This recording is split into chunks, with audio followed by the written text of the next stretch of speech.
There comes a time when the south wind shifts and the weather turns warm, when the need for going just overcomes me. So I get gone and get out on the road and try to put things the way things should be. I know a pretty woman from the North Country. She said she'd admire to ride together sometime. She told me to meet her at a time and a place up along the Maryland shoreline where the wild ponies run on the northern coast of a place called Assateague Island.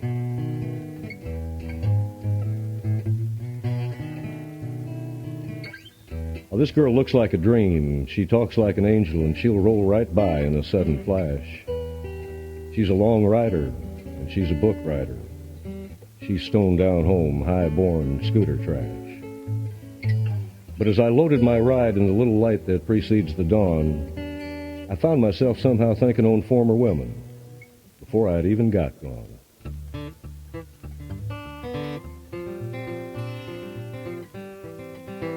As I hit high gear, the memories swarmed, and I recalled a woman who said she needed to believe that I was a two-way rider, but I had shown her little to indicate that. She told me I was a no-account rounder and an old outward bounder, and she figured I was prone to not coming back. I was in the green swamp when another ghost from the bygone days of yore came to me out on the road. She inquired about my solitude, as she always had before. She asked me more than memories would allow.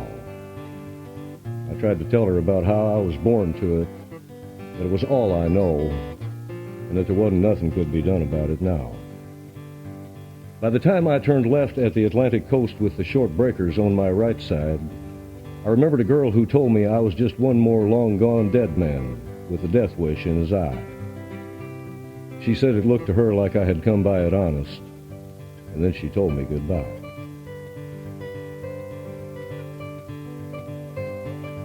I turned inland some, and I rode the Carolina low country on into that hot afternoon. But before long, the ghost memories were back, and I remembered another girl from many years ago. She tried to double my load. The girl explained to me that most men love a woman the way I love the road. Her opinion was that the in-between rides set in still times were just intervals among the episodes. It was out among the cotton fields that another phantom memory came to me, and I couldn't even recall her name. But I remembered the things she said when she left me, and she left me just the same. She said I just wasn't concerned about tomorrow, and that I cared even less about yesterday. Then she figured out that all I really needed was the scooter I rode in there on, and one more blue highway.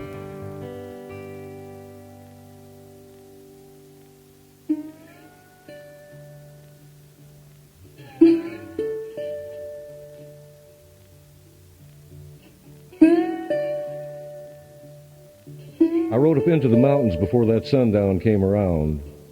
And that night, by the scooter's headlight, the demon witches came back at me again, and they tried to take me down. One of them moaned, "You saw what they did to Jesus.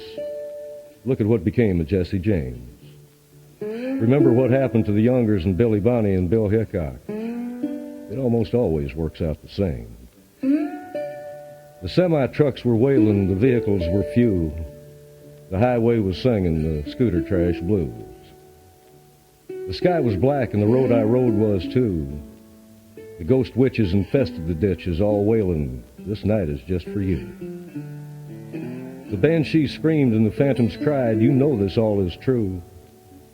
I kept headed northbound, trying not to listen to them.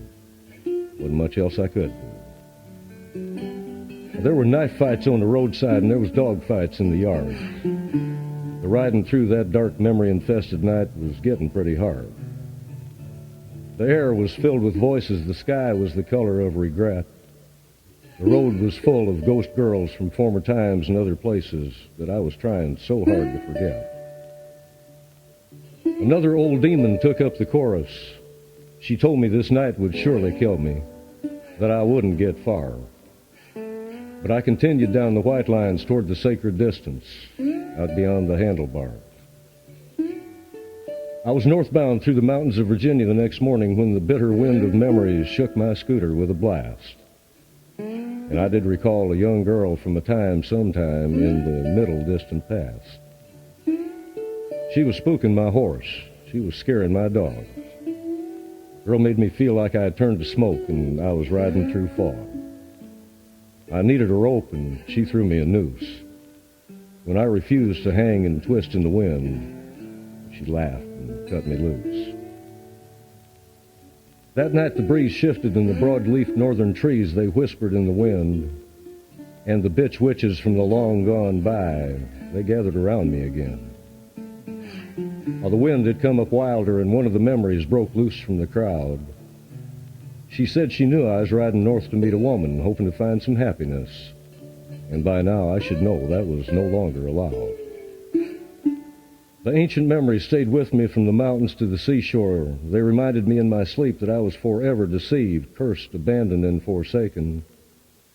They suggested that I would be fortunate if I could just somehow manage to awaken. It was on a Sunday in June, sometime in the afternoon, when I put my side stand down at a place on the Atlantic coast. The bitch demons screamed when they heard her bike, and that was the last of my ghosts. Her scooter came over the bridge at the Assateague. It sounded like distant thunder, and I was looking forward to the storm. She looked like a vision. She rode free and easy.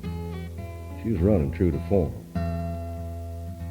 She climbed off her ride and walked into my arms like that was where she wanted to be. She looked to the sky and I looked at the road. She smiled and said, "Okay, follow me." She was with me in the hush before the highway.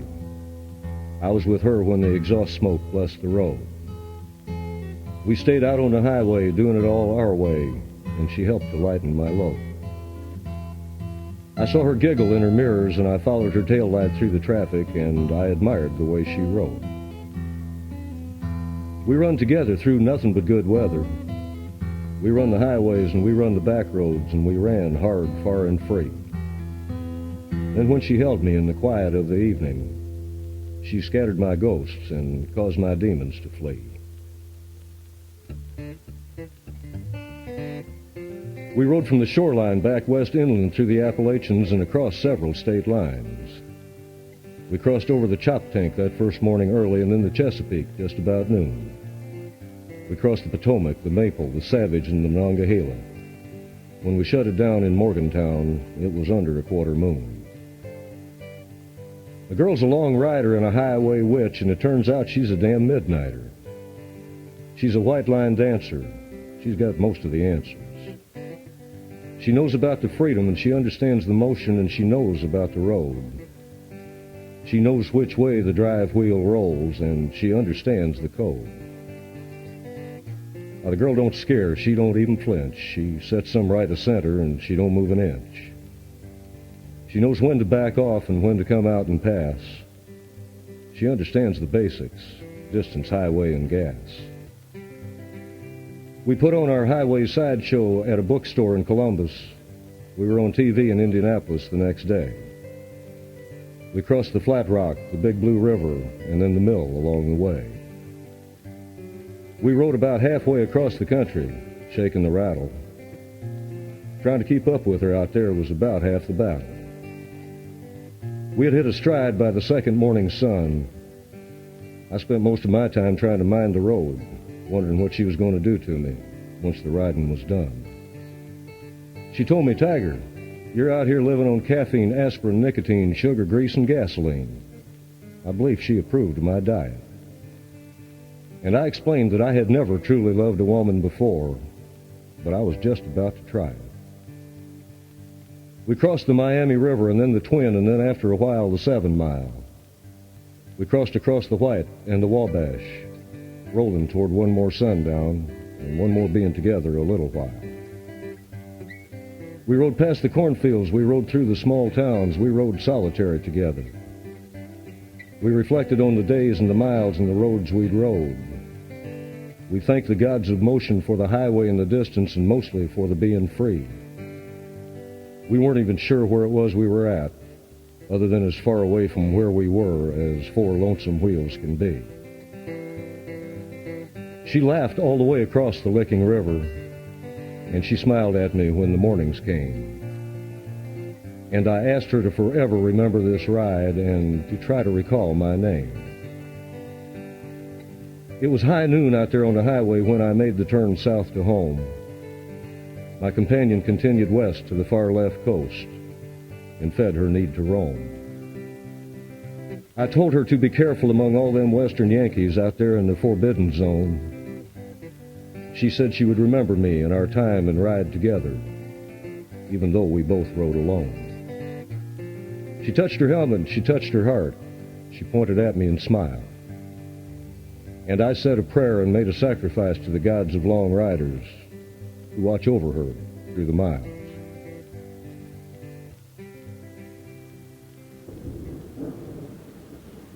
By sundown, it was raining up the road in Nashville, so I shut it down some north of town and found a low-rent motel to spend the night. The moon was coming to full. I could feel the pull, but mostly I missed the woman and how she had made it all so right. Next day, it was a deluge all through Alabama. I continued on south through the wind and the rain. I kept running for cover and setting out hard storms until it finally just got dark. And then another old rider rode into my shelter and found him a dry place to park. We shared a fire and talked a while through some of that black night. He told of coming from the mountains to the west and of crossing the big river, and of maybe making it home before daylight. And he asked me, "Where have you been to, Rounder?" And I said I had been on a streak. I talked of the seashore, and I told of the mountains and the highway and the woman who had led me down it all week. I spoke of the back roads, and I told of the sunshine, and I said I had been with a girl who was so fine out there on the white lines, on the downhill curves and on the serpentine inclines. I told how she rolled down the highway like music, and that she was so damn pretty she'd near make you go blind. I said she was harder than iron and tougher than leather and softer than puppy paws. I told him how she was as pretty as horses, as sweet as Tupelo honey, and how she could ride like the old-time outlaws. I said nothing went wrong the whole time we were together. I told how the weather was perfect and the highway was smooth and how right it all went down. I said how no one had tried hard to hurt me bad or put me in jail or try to run me out of town. I told how she held me, and I told of waking up in the morning knowing it was going to be a good day.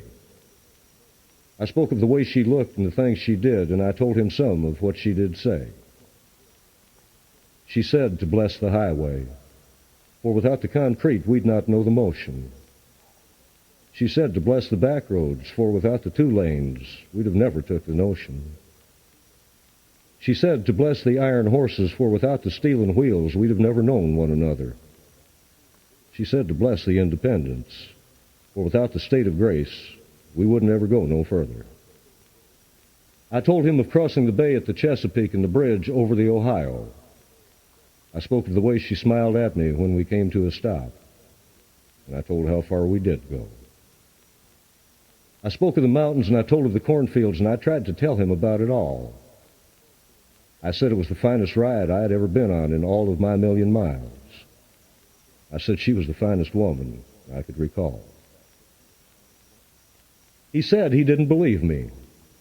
He said that would be too much to ride away from, too much to do without, too much for a man to bear. He said that I had a look about me like I had rode too far for one man to travel, gone beyond where a man should dare. He backed away from the fire and said I looked haunted, and he was beginning to get scared. He said he suspected I had gone stone highway crazy, that I had been crippled by the distance, and that the solitude had driven me mad. I allowed as how that might be the case, but insisted that, fantasy or not, it was still the best time I ever had. He looked at me with fear as he saddled up and rode back out into the wind. He looked at the dark sky, and he looked at the wet road, and he looked at the hard-falling rain.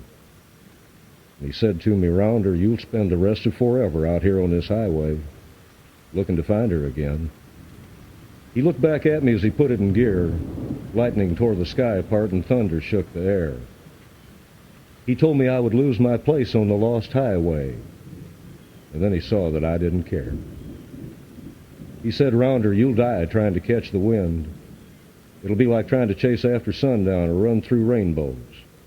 It won't ever come down or back around again.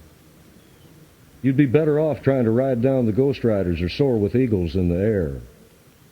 You'll never find such a woman again. You'll never even figure out where." I spent the rest of that night knowing that he was right. By daylight, I had it figured out at last. No matter the outcome, I'd sooner chase after a fine memory like her than be haunted by ghost women from the past.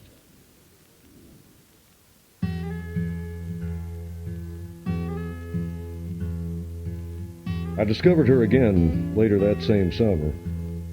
I had rode far north through the rain and then west through the heat before I finally found her. By then I missed her so bad I had gone near insane just from not breathing the air around her. She was camped in the shade down by the river just to the south of Scottsbluff. She smiled at me and walked into my arms and said to me, "Tiger, you have ridden far enough." And I allowed as how the time and the lonesome miles without her had gotten pretty tough. We held hands in the zoo and in the moonlight, too. We rode together all through Nebraska, through the short hills and down out along the Platte. We wandered down some lonesome, unmarked roads, and some of the time neither one of us knew where it was we were at. We rode easy through the miles and the hours. She admired the horses and she waved at the cows and she took pictures of the Nebraska wildflowers. We stopped at Chimney Rock and we read about Marie Sandoz. We run from Mullen to Chadron.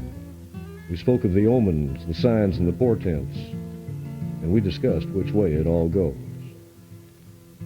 Now, the sand hills of Nebraska are a beautiful place to ride, but if you get into hard rain some short of North Platte, there ain't no place there to hide. There was nothing between us and tomorrow but one more Nebraska sunset.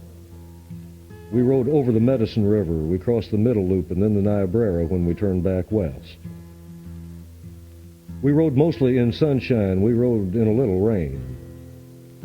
Sometimes at night in a remote campsite, she'd sing to me when she heard a train. The stars in the sky numbered more than all the miles we had rode. We counted just to make sure. Then we counted the reasons for just passing through, and for sometimes taking a detour.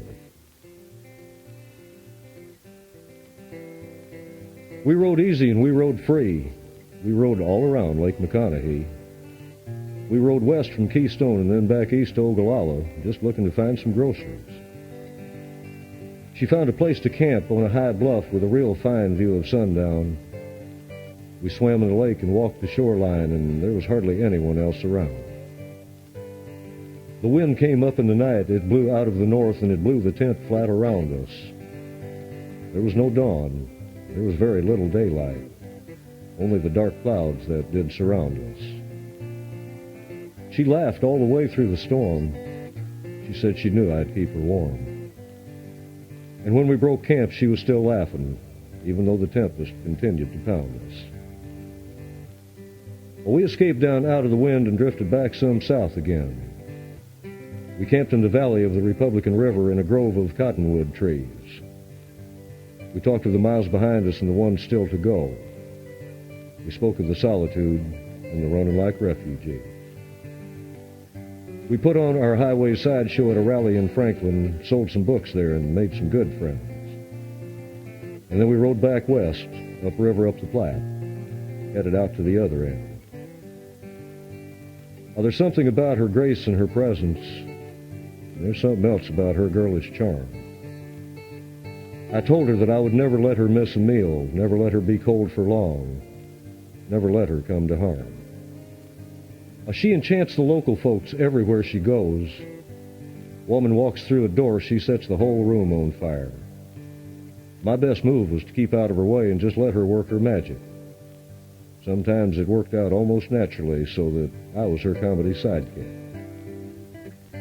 Girl sets her scooter like she was born to it. She holds me like that's where I belong. Girl's as hot as fire, as independent as water, as solid as earth, and as pretty as the Nebraska wind is strong. We run another long week and another 1,200 miles of real good highway together. I memorized her license plate. It read BX 1282. And she made the life I've been living all my life seem somehow brand new. Time with her was better than time spent all alone. Watching her walking toward me smiling, that's better than going home. Woman's got the prettiest mouth and the prettiest smile and dimples that just make you go weep. The times with her were all good. Nothing bad dared come near us. That's why I called her Street. I saw the Rocky Mountains up ahead of her one day, and I knew our time together was done. We shut it down in Casper, and we held each other until the next morning's sun. It was on the Ides of August when we finally came apart. Watching her getting littler in my mirrors just damn near broke my heart.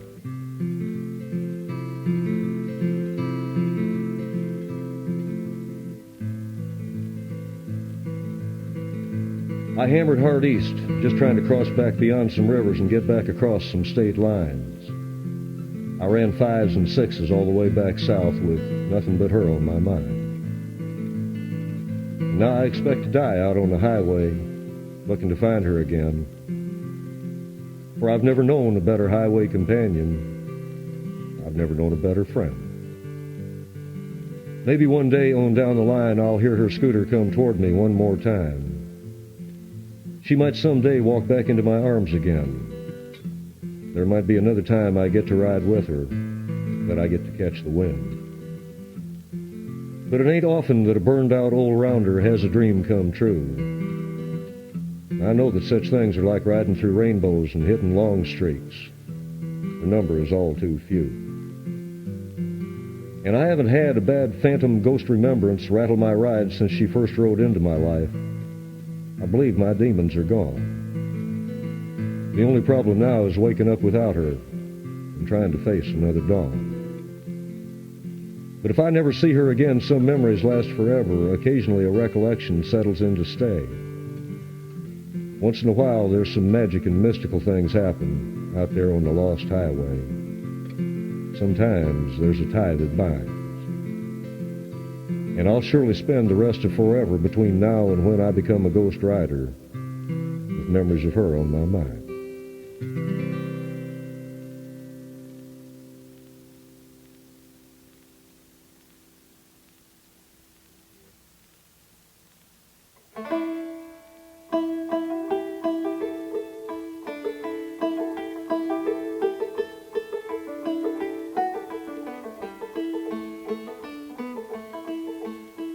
The full moon was blue.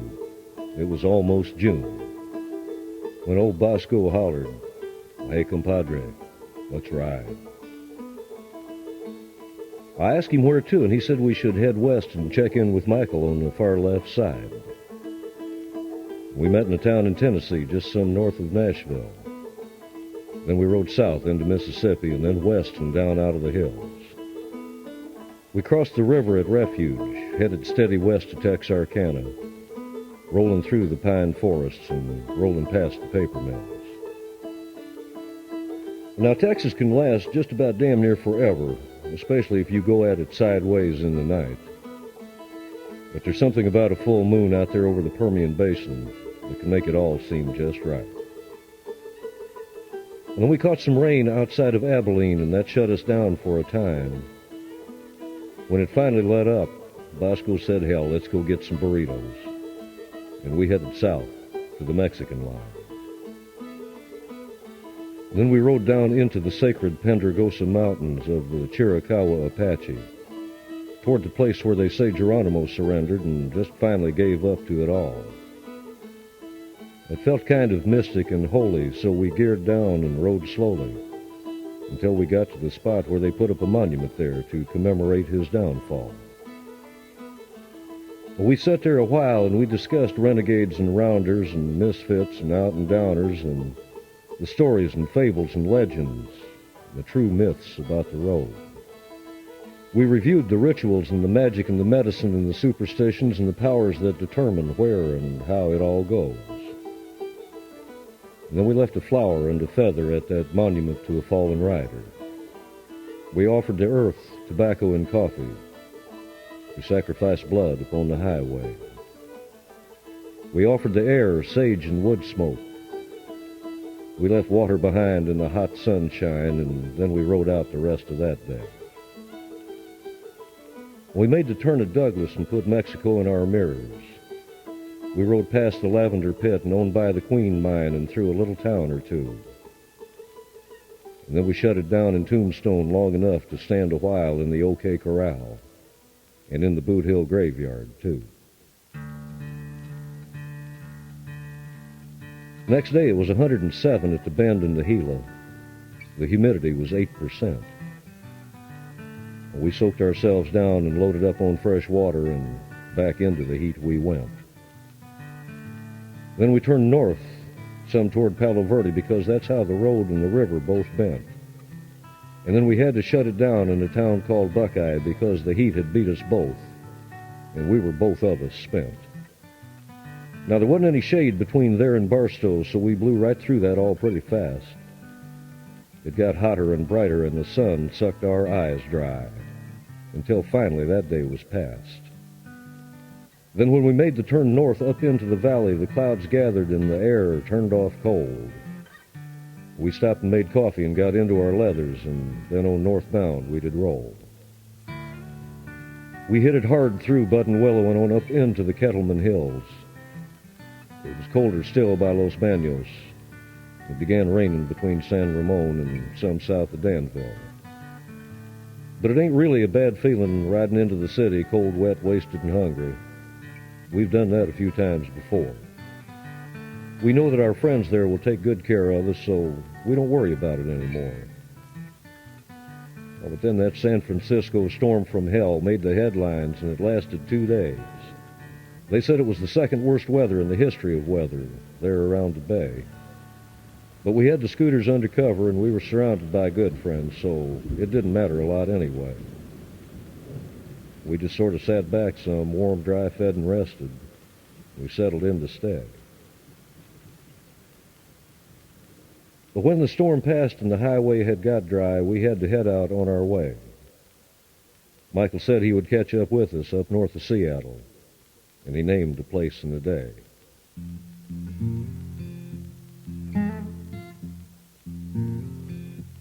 And Bosco and me rode out northbound through the sunshine between the high, steep cliffs and the breakers along the shoreline, running mostly in second and third gear, having a good time. We run from Point Reyes to Point Arena and then on up to Point Cabrillo. We run from down around Stinson Beach to up north above Mendocino. We rode out across the Russian River and the Noyo and the North Fork of the Eel. We rode through Novo and Benbow and then through Arcata there beside the sea. And somewhere up there along the line it cost us $1 each, but we both got to ride right through a tree. Now the coastline of Oregon is a beautiful place even when you ride it all in one day. We rode through Pistol River in a town called Sixes and eventually on up to Coos Bay. We went inland some to Hebo and Beaver and then back out along the coast to Rockaway. There were so many places that deserved to be looked at, but we really couldn't stay. And then we crossed across the Columbia River on a toll bridge. I don't recall how much it cost, but the damn thing took us up, out, and into the fog, where we very nearly got lost. And the Washington shoreline is another magnificent place, and we got to ride the whole time in the sun. We kept rolling north and around the Olympic Peninsula before that ride was done. We rode through rainforest so tall and so dense it was like riding in the dark. We rode 41 miles of local unpaved bad rough road to get to some gas in Amanda Park. We caught the ferry boat at Kingston to get us east across Puget Sound. We rode north to where I've got some old friends, and then we shut it down. We stayed there 2 or 3 days, waiting for Michael to come around.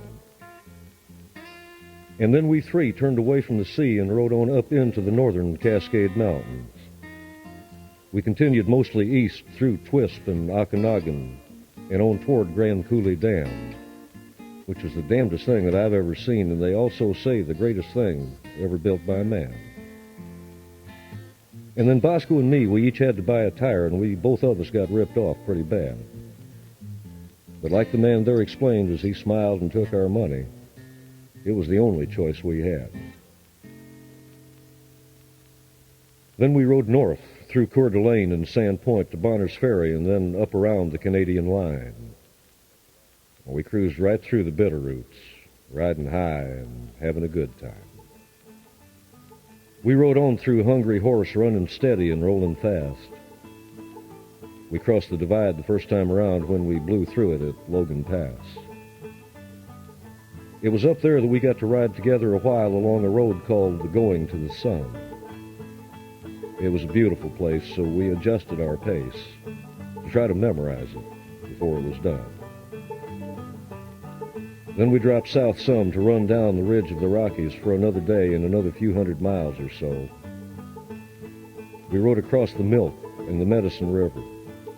Then we shut it down in a town there called Choteau. Next day we continued south, riding high, loose and easy, just trying to make it all last.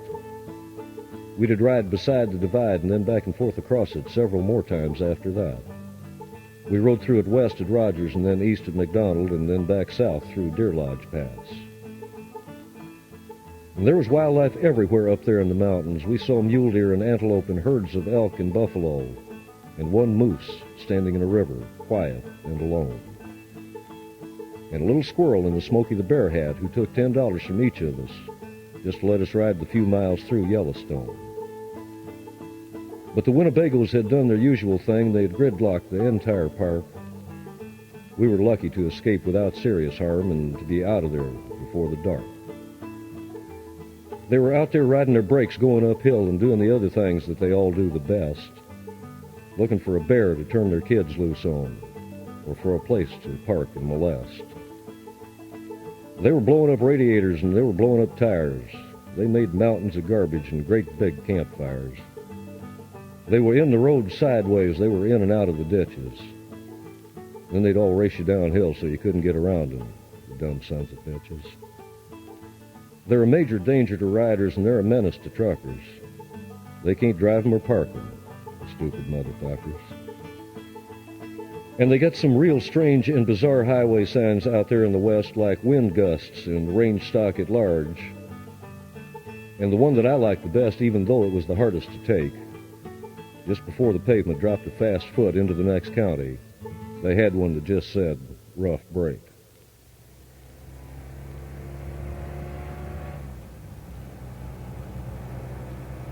But we watched the sundogs dance in the western sky. We rode over low rivers and over mountains so high. We rode through the cold of the mornings and then on east into the heat. We rode through the dust and the sand and the lowlands and over snow-covered peaks. Then we crossed the divide one final last time, headed east toward the dawn. The Rockies didn't care that we'd been there, and they didn't care that we had gone.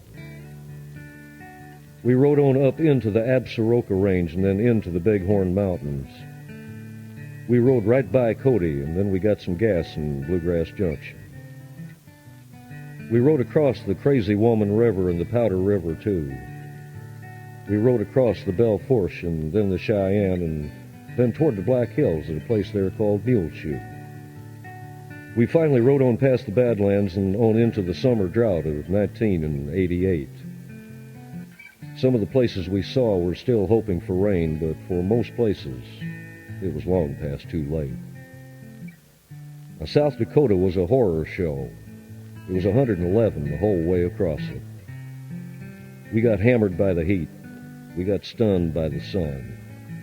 It got so goddamn hot and dry that we all very nearly lost it. We rode past miles of dead corn. We rode by burned-up wheat. And then the sun got behind us and right into our mirrors.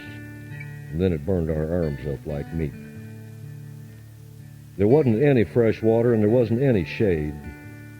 What there was the highway buckling and erupting like little asphalt volcanoes, and the traffic piled up on parade. When we finally got by all that and continued on eastbound, we rode at speeds to match the temperatures there, and there was nowhere to shut it down.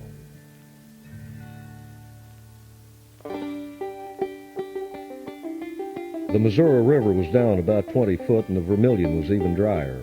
Then when we crossed the line into Minnesota, the temperatures just went up some higher.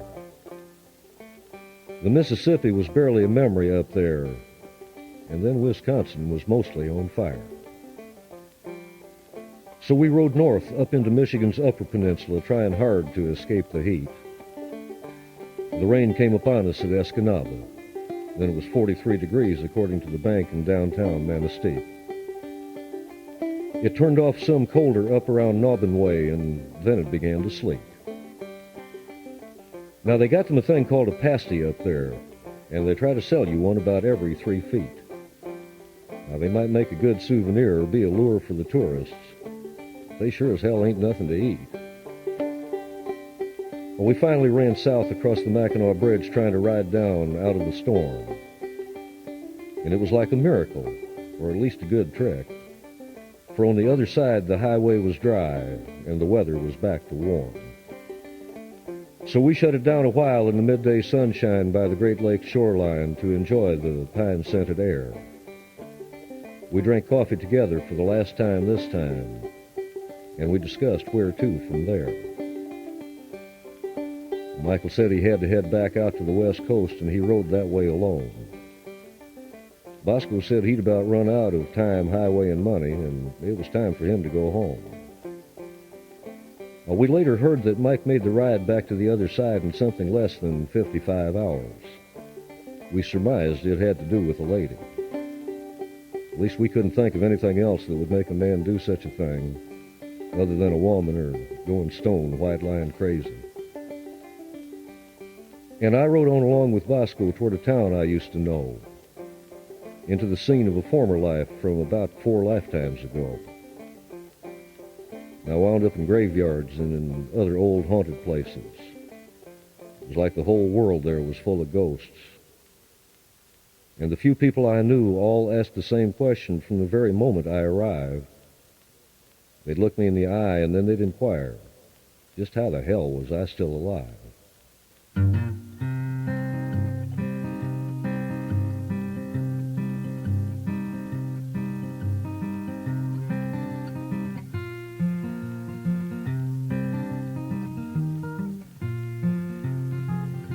But then some of them old Great Lakes brothers, they assembled in one place, and it was like the old times that we all once knew.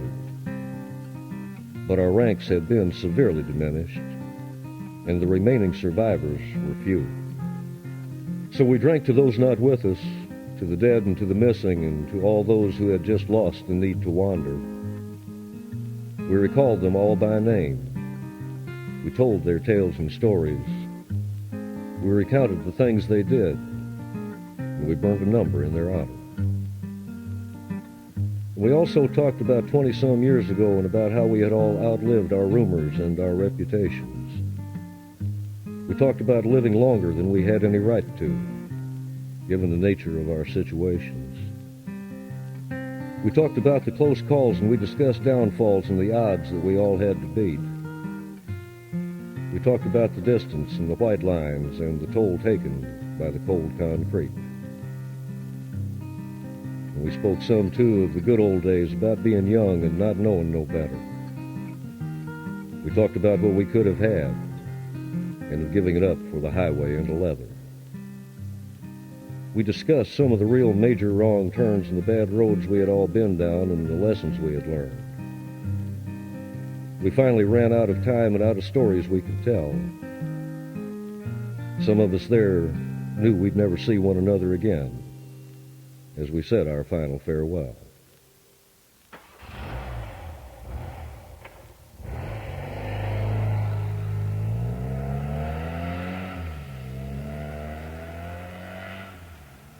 Bosco rode outbound with me a while so we could hear the highway song. We agreed to get back to it again the next time the opportunity came along. For just as sure as the sun tomorrow morning will catch fire on the Atlantic side, me and Bosco will saddle it up, if only for one last ride. And just as sure as that same sun come evening will burn down in the Pacific tide, the highway will never make us a living, but it will give us a place to die.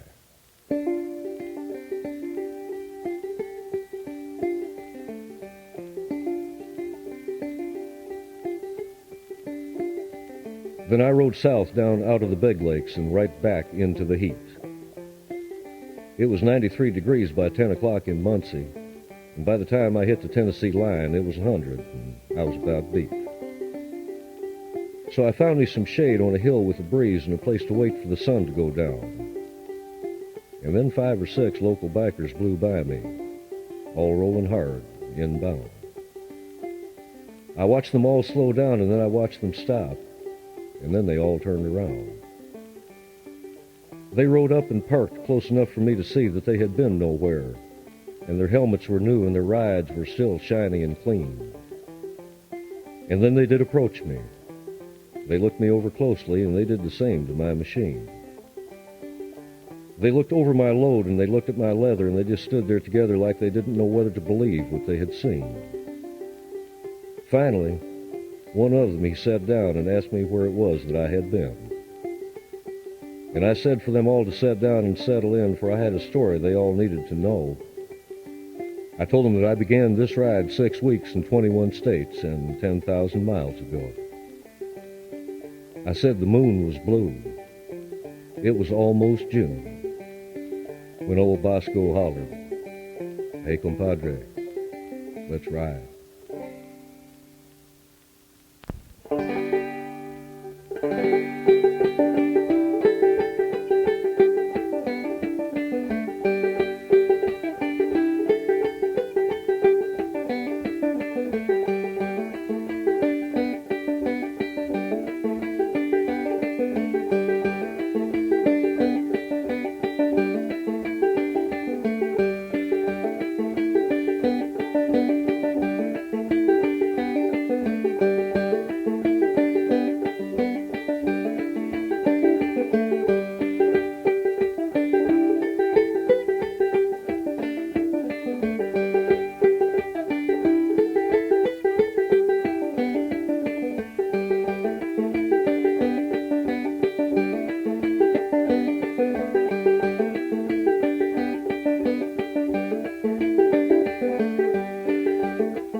Well, they say it comes around, and then it goes around, and then it comes round again. It'd come back around to summer, and it'd come back time for me to take it back out into the wind. The highway calls and the distance beckons. I chase ancient memories, pursue primeval passions. Gypsy nomad wanderlust, all in a scooter trash fashion.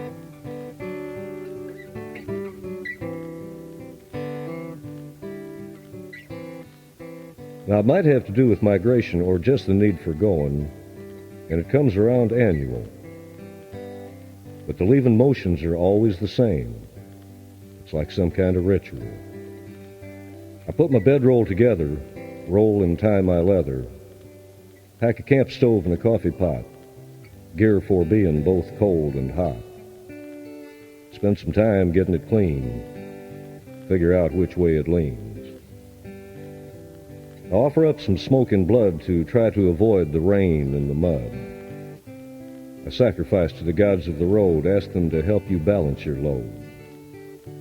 And then wind it up and let it loose. I ain't got a reason. I don't need no excuse.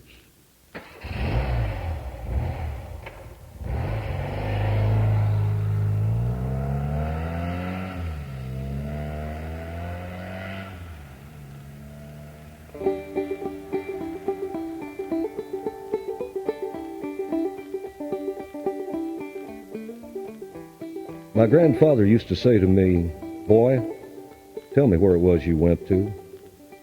Tell me about the things you've seen." He'd want to know about the places and the names and the sights, and about my highway machine. So now as I roll through the countryside, I try to recall all the things I see. I take stock of the birds and butterflies in the air, and I observe the trees. Now, I don't pay much mind to cities, but cities don't mean much to me. I watch the wind shift and push the clouds in the sky, and I attend to the rivers as they roll and I ride by. I see the livestock and the wildlife as I run through the miles and the hours. I'm respectful as I pass the graveyards. I'm reverent of the roadkill, and I always admire the flowers.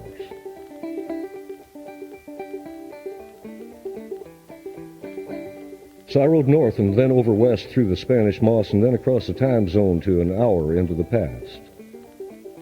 I remained on the 2 lanes and it was a real fine ride, but I should have known it couldn't last.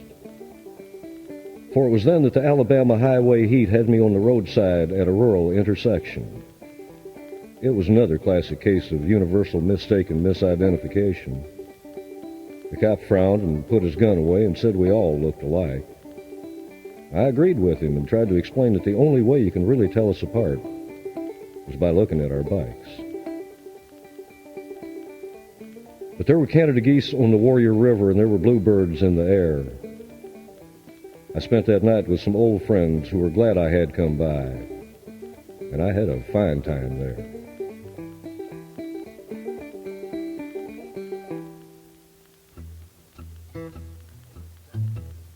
I rode sideways across Mississippi. I rode through the heat of the day. I run from Meridian to Vicksburg westbound on an interstate highway. And then I turned right upriver, trying to get some running done. I rode hard, far, and steady in the burning midday sun. I rode the road that runs along beside the big river. The river was the father of water, and the road was Highway 61.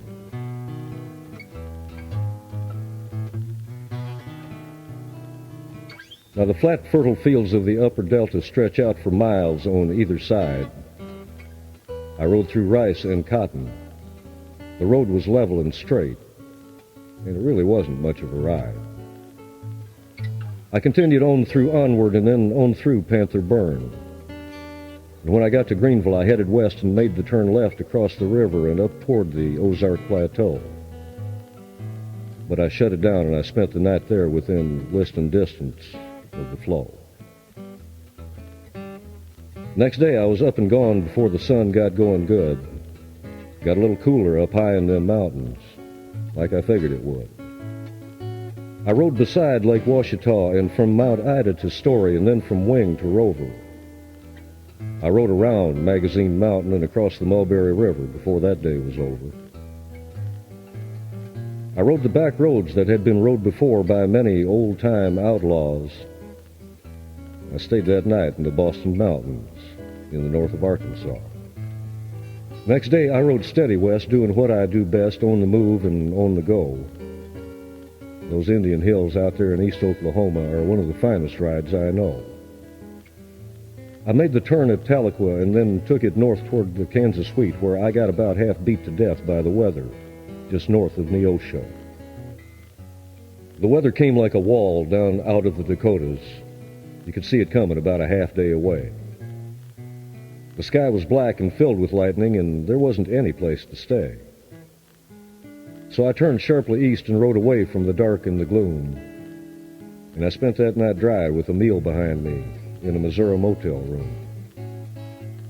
I continued east through Iowa, just barely ahead of the storms. The rain evaporated before it got to the ground, and the wind continued warm. The Grand River was high and wild, and the North Fork of the English was already aflood. There was deep water in the cornfields, and the roads were turning to mud.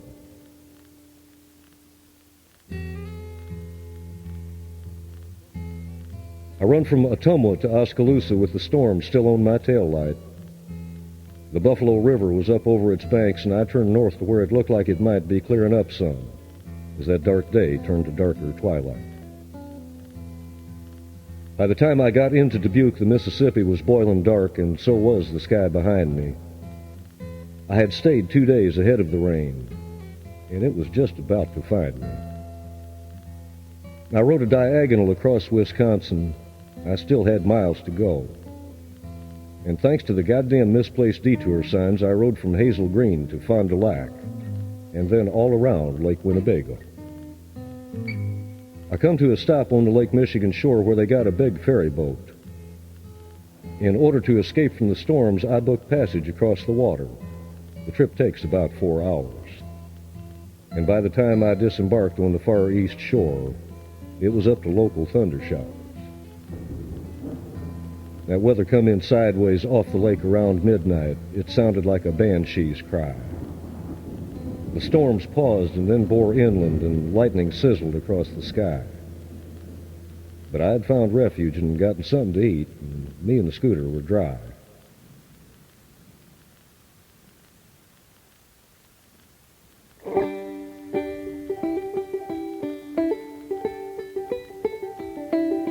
Next day, I rode cold along the shore north to the Straits of Mackinac. I rode through birch forests and cherry orchards and had another brief encounter with the law. I spent some time there with some friends who live in the woods there up above the 45th parallel.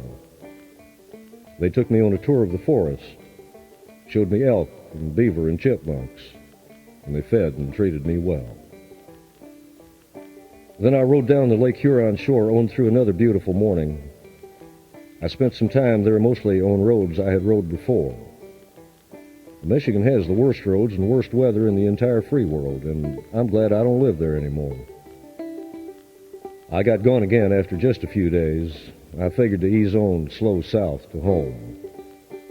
I still had some time, money, and highway, and I still had the need to roam. But then Ohio was under construction.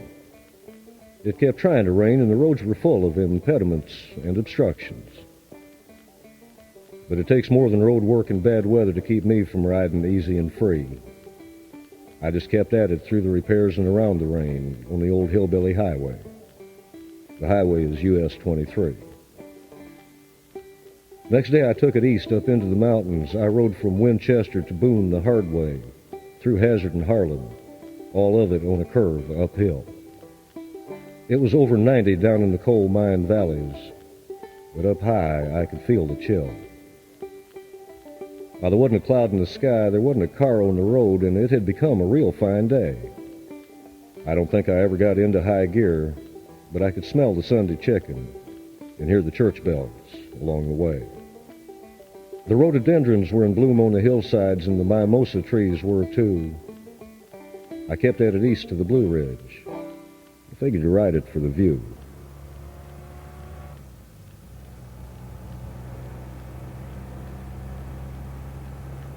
Now, there were clouds in the Blue Ridge Mountains of Virginia, and there were sickles all over the parkway. I tried to ride south, but it just got worse as it got toward the end of that day. They were having a Honda festival in the mountains between Asheville and Boone. The Hindus there wanted $87 for a $20 motel room. The participants, they called themselves Hooters. The whole damn place was full of tricked-out scooters. They were all there to admire one another, not to ride among the heights. Their bikes were all covered in chrome, electric fringe, and neon lights. And there were pickup trucks with motorcycle trailers, I guess so they could respond to the highway call. It took me too long to figure it out, and even longer to escape from it all. If I'd wanted to be in a crowd or spend a lot of money, I'd have got on the bus or took a train. So I headed back west, away from the multitude and the mess, mostly to avoid the strain. I found me a good place to settle in and made some coffee, and then it began to rain. Well, I had just lit a dry cigarette when the overloaded teenage ninja bikers appeared. They were looking to avoid the weather. They were all riding bright, shiny rice rockets, local plates, full-face helmets, and day-glow racing leathers. They all frowned and got upwind of my cigarette and refused my offer of coffee. They looked me and my scooter over careful, like they couldn't imagine what I might be. The one who seemed to be riding lead said he thought I looked like a dinosaur. Another said he figured I might be a pioneer. I told him his friend was right, that I was about to go extinct and just finally disappear. Another kid inquired how long I had been at it out there. I said I had scars older than he was, and that of the highway I had rode my share. I told how I had rode more miles than most men have dreamed. I spent the best part of my life on these here machines.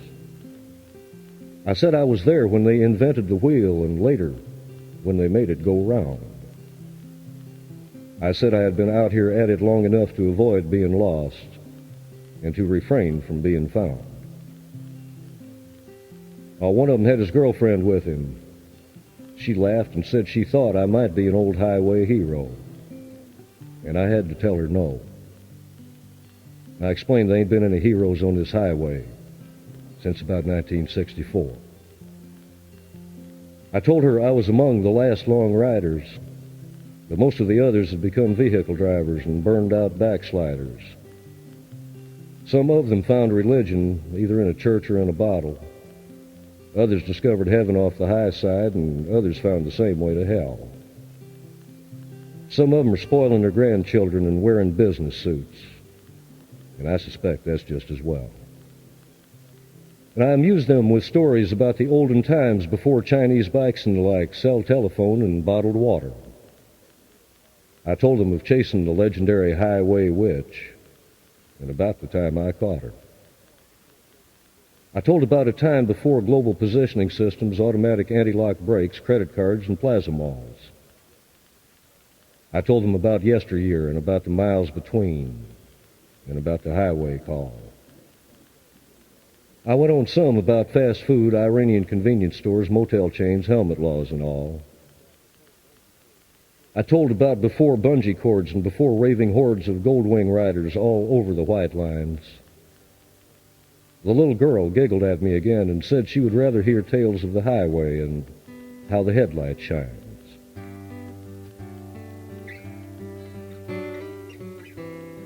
And she apologized for laughing at me, and I said it had been a while since I'd heard a woman laugh, so I really didn't mind. I explained how the orange trees turned to peaches and then to apples and then cherries of several kinds. I said how the rivers changed from broad, warm, slow, and muddy to cold torrents that twist and wind. I told of how the cotton turns to sorghum, then to soybeans, and then to corn, and then eventually to wheat and clover. I explained where the pine and the cypress end and where the hardwood trees take over. I told how the armadillos turn to groundhogs and how the jasmine becomes roses. I explained to them how the moon comes full and why the borderline closes. I revealed where it was that old riders go to and told about the problem that poses. The youngest one said I looked like I had seen some sights. The kid with the biggest load, he said it looked to him like I was traveling light. And I had to explain that I don't believe in nothing if I haven't been shown it, and that if it ain't in one of these saddlebags, then chances are I don't own it. Then they asked if I would ride with them a while. They said they were heading west on I-40 and then south on I-75. They confessed that for all of them, this was their first long ride. I smiled and declined the kind offer of company. I told them there were still a few places I hadn't seen, but none of them was on an expressway. Now, the Eisenhower Interstate Expressway system is a fine idea for moving troops or freight, but the damn things are all alike. You can make good time and eat McFood and stay at a Hojo's, but that ain't why I got a bike. I told them it had got to where I didn't run much on the super slabs anymore, because I often get confused about which exit is which exit, and that I also tend to get bored. I object to the warm, wicked wake of the traffic jam wind, and missing all that scenery seems like such a pity. And furthermore and finally, the damn things don't do much but go from city to city. The one who had earlier called me a dinosaur now said with some deference, "Old man, it seems to me that you have been all the way to the distance." And I told him that I had always had the highway on my side. I explained how I would be hard-pressed to name two other things I was any good at all, but I do know how to ride. The trick is just to keep at it outbound. You don't even think about your return. I told them I wasn't an especially intelligent man, but there was one thing I had learned. You just saddle it up, point it toward a place on the horizon, and listen to it rattle, watch it burn. I said this highway has been all highlights. It has provided me most of my insights. The first day out is finding your stride. The second day out, it becomes a ride. First day out is all shifting your load. Second day, you find the rhythm of the road. You listen to the thunder as the engine rumbles, and you hear the tires sing another highway song. You see your shadow out on the concrete change and shift shapes as it runs from short to long. And if you keep it upright long enough, you finally realize that this highway is where you belong. Now, some of them were confused, others were amused, and they all frowned and looked out at the road. I noticed the rain was about done. And I said to them as I saddled up, "Let's review. Are there any questions?" The little girl, She had quit laughing at me some time ago, and now she said she had one. She walked over close to me and she looked me in the eye. She spoke in a hushed whisper, and as the exhaust smoke blessed the highway, she asked me about the why.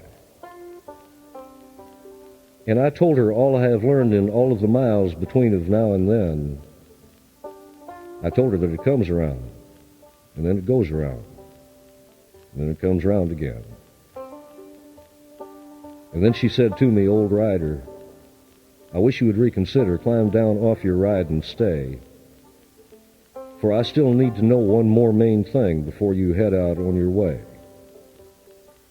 And I winked at her and said, "Little darling, I'm far ahead of you, and the answer won't take long to say." I told her it had taken me a lifetime and 1,000,000 miles to figure out that what it's all about is me and this old scooter and one more blue highway.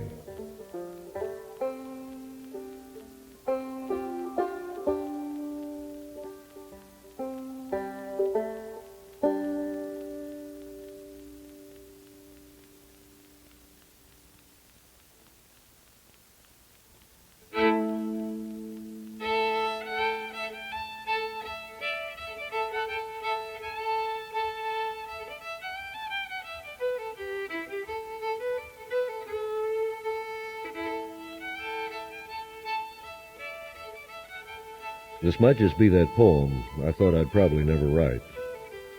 Or it may only be a letter from the road someplace, from sometime late at night. I want to explain about the highway.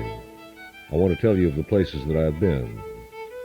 I want to let you know where it is I go when I hear the wind and all I can get is gone again. I need to tell you about the way I miss you and how much you've come to mean. I want to tell you how it is out here, and about all the things I've seen.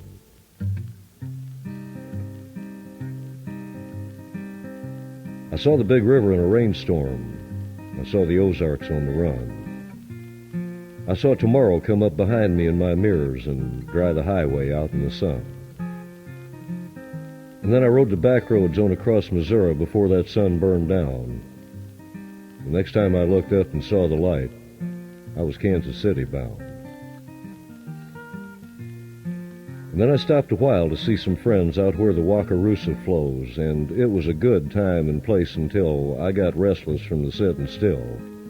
So I got myself gone, like a drifter will. And I rode from Meade to Tucumcari and then south to the Rio Pecos where Billy Bonney died. They buried him where they shot him, with his friends there by his side. And that caused me to do some thinking on how I've lived my days.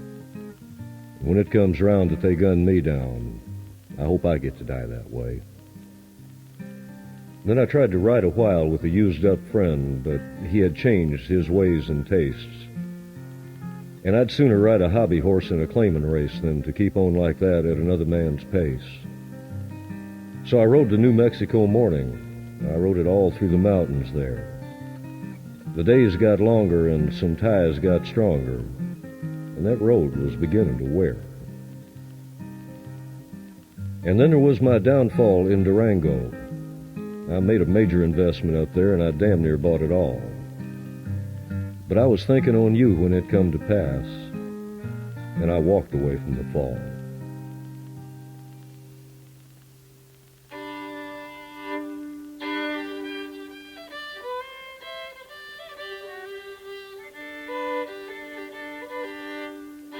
But I needed a place to hole up and heal a while until I got to feeling well. So I looked around and eventually found a place to lay my busted-up body down at the Silver Spur Hotel. But in a few days, I was up and gone doing my riding while the sky was blue. Turns out I'm getting old and feeling the cold, and I can't ride all night long like I used to could do. So I ran flat out fast the next 2 days, trying to get me some running done. I rode from Green River to Reno and the high Sierras beyond, through the wind and the sand and the sun. I rode through the pass to the promised land, up high where the Truckee runs through. I was headed dead for San Francisco over that big long bridge, through the mist and the fog and the dew. Now there's some people I know who live in that city, and they treated me better than kin. I used up all the staying I had out there, but I hope to get back there again. I watched the flat-eyed women in their Cuban hooker shoes prowl the night in the neon hills. I saw the boys mince through the canyons in their rouge, lipstick, and frills. And Broadway ain't even a street at all. No, it's just a big 8-lane sideshow. There's people from all around race up and down among the junkies and geeks and shills. So I hung out at City Lights and at Vesuvio's and at the Cafe Trieste, drinking espresso. I saw the big ships from 100 countries or more glide on by the Embarcadero. I stayed in North Beach, way up on Telegraph Hill, and I saw the moon rise full for 8 straight nights, up the bay, through the dark and the chill.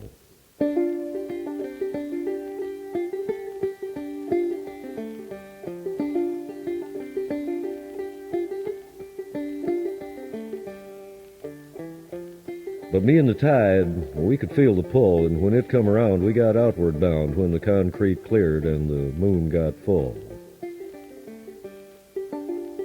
Highway 1 is a beautiful run along the cliffs above the ocean in the Mendocino sun.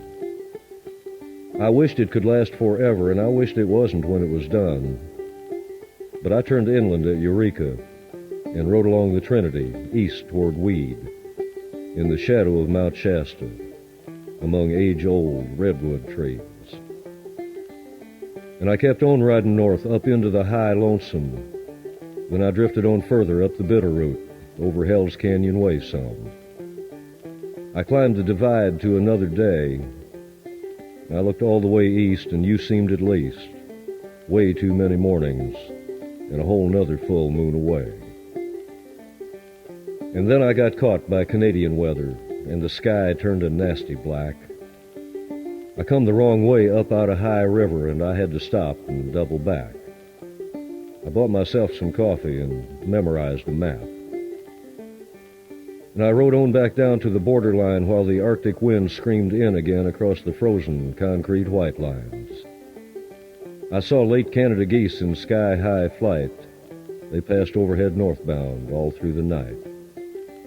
There was still ice up in the passes, and it looked like it might turn off colder come sunup, and colder still by full light. And I saw prairie dogs and antelope and bighorn sheep run up the high, steep slopes. And an eagle soared up and looked me in my eye. She was just checking to see if I belonged in her sky. I believe she approved of my wandering reasons.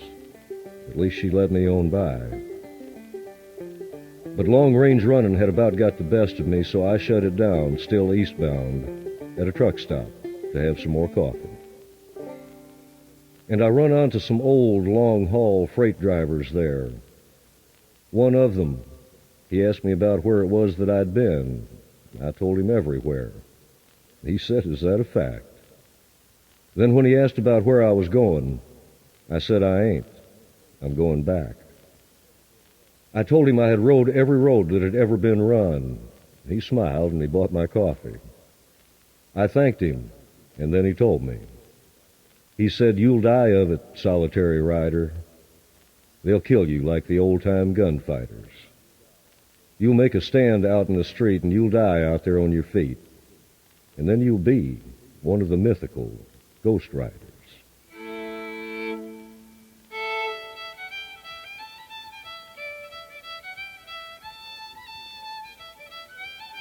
Well, I blew through Montana like a bad wind in winter.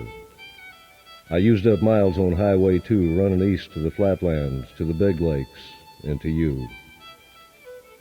Because you always seem to know how ghost riders come and then we go.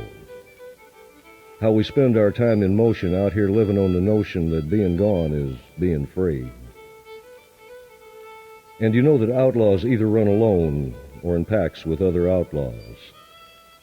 And most out-of-town bounders turn it around and come on home, like old burned-out, broke-down rounders. And now I think this ride's about over. I think this poem is too.